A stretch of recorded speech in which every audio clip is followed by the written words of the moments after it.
We're at tough Jacksonville in the division, who plays them tough because they know all and tell all at Alltel Stadium. This is what happens.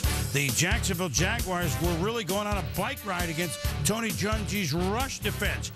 Now, first, Indy has the ball, Tom, and they beat him by 7 earlier this year to the Colts. Peyton Manning, Marvin Harrison, on a day he'd get into the history books. Peyton, 25 of 50 for over 300. 3rd and 16, portent of what was to come, although in the end it didn't matter. Manning, Brandon Stokley, just back a couple goes to the hands. You know, a lot of it, you don't see this often from Brandon Stokley, but a lot of times you get used to the perfect pass from Peyton Manning. This one was a little bit on the back shoulder. You know, he failed to make the adjustment. First play from scrimmage, Jacksonville. Do you think this was a portent of what was to come? Fred Taylor, shadow of his own goalpost. 76 yards until Jason Mogan David, kosher for the holidays, pulls him down. Taylor had 9 carries, 131. Maurice Jones-Drew, 18-yard touchdown. So 2 play, they go the length of the field on the ground. 7-0 Jaguars. The Colts leading 10-7. Now, the missed tackles, 17 yards. Now, these are 4 straight plays. That's Jones-Drew. Here's Jones-Drew again. Yeah, and you said it, Boom. The thing that you have to understand here is you are watching consecutive plays, one after the other, 16, 17, 21 yards. So, you know, this is something that couldn't be fixed by the Colts and the Jags. To their credit, we're going to do it until you stop us. That's Fred Taylor, 21 yards. So 4 straight carries of 17 or more yards, 14-10 Jaguars. And let's see what happened here, why it worked so well or so poorly for Indy, Tom. Well, you're seeing linebackers not getting off blocks. The holes are opening up, and if you can't get off blocks, then you're never going to be a good defensive football team. And that means, you know, shedding those tacklers. And then when they did get in position, they missed tackles. So we're not shedding blocks, and we're missing tackles, compounding our own problems. And the Jacksonville Jaguars was like running downhill. Taylor, the touchdown there. Now from the Colts 48, Jones-Drew. Whoop! Gets that, now cuts back inside, and he could go all the way. 48 yards. He had a $166 today. 21 to the Jaguars had, look, they only carried Taylor 9 carries, Jones-Drew 7.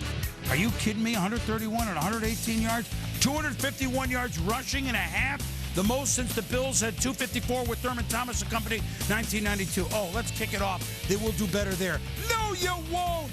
He's gone. I guess this is another kind of running play. Jones-Drew adds 93 yards. His 3rd TD of the day, 303 all-purpose yards. It's just too bad that this, over 1,000 catches for Marvin Harrison, becoming only the 4th to do it, came in a day that the Colts were blown out. Meanwhile, Jones-Drew, Taylor, why don't you sit? Alvin Pierman up the middle. He had over 70 yards. The Jacksonville Jaguars sliced, diced the Colts, prevented Indy from clinching the AFC South. The Jaguars winning huge by the count of 44-17 in a game where the Jacksonville Jaguars had 375 yards rushing, which is, since the merger, the 2nd most anyone has had. That Corey Dillon record-breaking game in 2000 for Cincy is the only one better. And if you're wondering, okay, what does this mean? Only 6 times in the history of the NFL has a team run for 400 yards or more. One you see there, the others in the 30s or the 50s. Right. This doesn't happen in modern-day football. Bob Holtzman was there to see it in Jacksonville. All week, the Colts denied there was anything wrong. Wide receiver Brandon Stokley went as far as to say even if the Colts lost every game the rest of the season, they weren't going to change anything. Now, after their worst regular season loss in 5 years, a game in which they allowed 375 yards rushing, you have to wonder if major adjustments are not only possible, but necessary. I'm not going to get a lot of words from me today. It's about, you know, going to work and, you know, correcting mistakes and trying to improve as a football player, which, you know, should hopefully improve your football team. It's terrible. I mean, I feel like and it's one of those things where you don't want to feel like this. So in order not to have that feeling, you have to go out and play well. And we just haven't been doing that for whatever reason. You say there's no need to panic, but there's a sense of urgency that we need to address what's wrong. And what's wrong is the ability to get the guy with the ball carrier on the ground. The Colts' Anthony McFarland says it's not a lack of effort on the part of the defense, just missed assignments and tackles, and he says that's fixable. Colts head coach Tony Dungy says he and the coaching staff will spend the next 3 days, quote, investigating. In Jacksonville, Bob Holtzman, ESPN.